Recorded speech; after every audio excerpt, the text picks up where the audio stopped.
من أصعب المراحل اللي كيواجهها التلميذ ديال الثالثة إعدادي واللي هي فاش كيقرب الجهوي، كيولي عليه الضغط، كيولي عليه التلفة وشحال من حاجة. فالعنوان ديال هذا الفيديو واللي هو أنت ولا أنتِ ثالث قبل من الجهوي، فهاد الفيديو ليك حيت فيه شحال من حاجة، فيه 5 ديال النصائح اللي غادي يعاونوك بزاف في هاد المدة هادي باش تحيد التلفة وتدوز وتجيب شي نقطة واعرة في الجهوي. فيلا بلا ما نزيدو نطولو في المقدمة، أولا حاجة متنساش تخلي معاك واحد لايك وواحد سبسكرايب باش ينفعك ونفيدك في المحتوى اللي جاي. كاين شحال من حاجة جاية، فما تنساش تخلي معاك وتفعل الجرس باش ملي ينزل شي فيديو تشوفو انت الاول. يلا ندوزو للفيديو. اول حاجه خصك تعرفوا اللي هي تم باش ينفعني هذا الفيديو. اول حاجه هذا الفيديو هذا غادي ينفعك بزاف باش تدوز الجهوي وتجيب شي نقطه واعره بلا ستريس بلا والو. فيه بزاف ديال النصائح اللي جمعتكم في هذه الورقه هذه اللي خلوني نجيب نقطه واعره في الجهوي باش نتوما تستافدوا كاملين.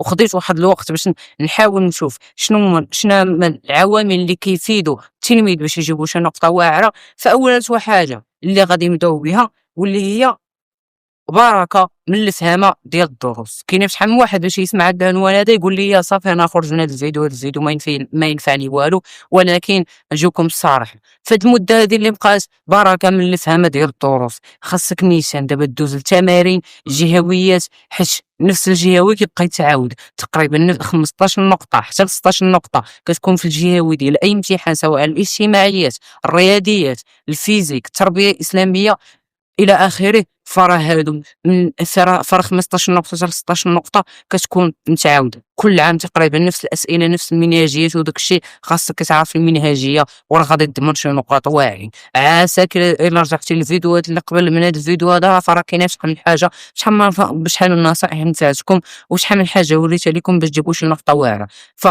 الخلاصه ديال الامر واللي هي بركه من الحفاظه، دوز التمارين، دوز الجهويات باش تولف على طريقه الاجابه وشحال من حاجه. وخا ما تكونش حافظ البروغرام كامل، غير توكل على الله.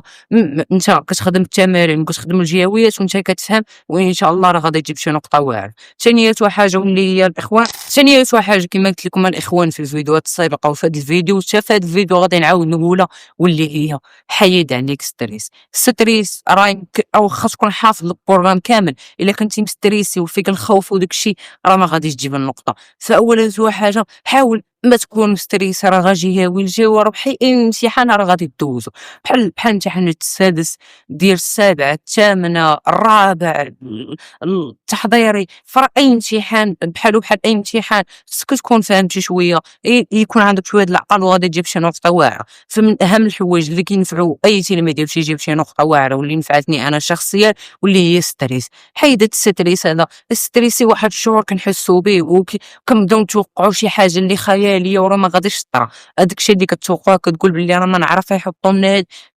حيد عليك داك الشيء، حيد عليك داك الافكار وانت توكل على الله وما تخاف ما والو. راه اي امتحان راه بحال الرجيو بحال اي امتحان كيف ما قلت لكم. دير جهدك في هذه المده هذه وما تخاف ما والو. انت عارف دخل من النيه ديال الجهوي، انا درت اللي عليا والكمال على الله. فيلا ندوزو الاخوان النصيحه ثالث نصيحه ولا غادي نطرق ليها من مورا هذا الفيديو هذا باش يقرب شويه الجهوي. غادي نعطي لكم التفصيل ديالها باش هذه راه كتنفع مزيان، واللي هي ما تحطش عليك ستريس باش يقرب الامتحان، ما تحطش عليك داك الضغط. ما تبقاش دابا وساعات تنوض تحفظ نهار كامل وانت كتحفظ، فراه هادشي غلط تماما. على الاقل خصك تسالي الحفاظه مع ديك 8 مع ديك 7 تتعشى ياك ودوز تنعس باش تفيق بكري وتمشي دوز. ما تحطش عليك ديك ستريس والنهار كامل ولا تبقى سهران حتى للجوج وانت كتحفظ. فراه داك الشيء اللي درتي في هذيك المده راه ماشي راه غادي يتغير في داك النهار من غير الا كانت عندك شي قاعده مهمه او بغيتي بحال ما كان اللي كنتي مزروب وداك الشيء. على الاقل الا طولتي تسعود تعشى ودوز نعس مع داك العشرة الاخوان. العشرة واخا هي ماشي بكري ولكن حتى العشرة راه هي مزيانه باش تفيقوا مع ديك 6 ديال الصباح 7 ديال الصباح وتدوزوا الجهوي باكمل وجه.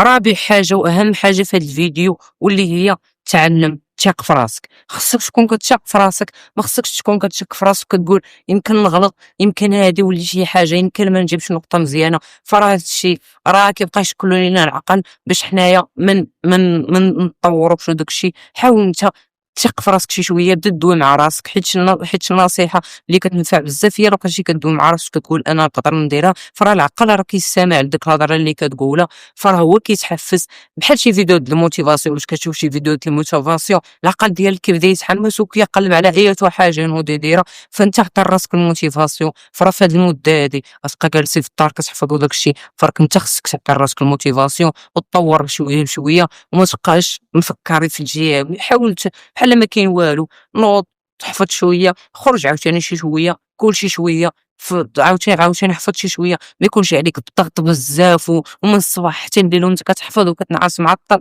فراه هاد الستريس هذا راه كيضيع شحال من واحد، شحال من تلميذ كان باغي يجيب 19 بسبب الضغط وهاد الشي كامل كيصبح عيان، وداك الشي في هاد المده كيضرب العيا بزاف، والنهار ديال الجهوي كيولي ما جايبش النفقه اللي كيتمناها.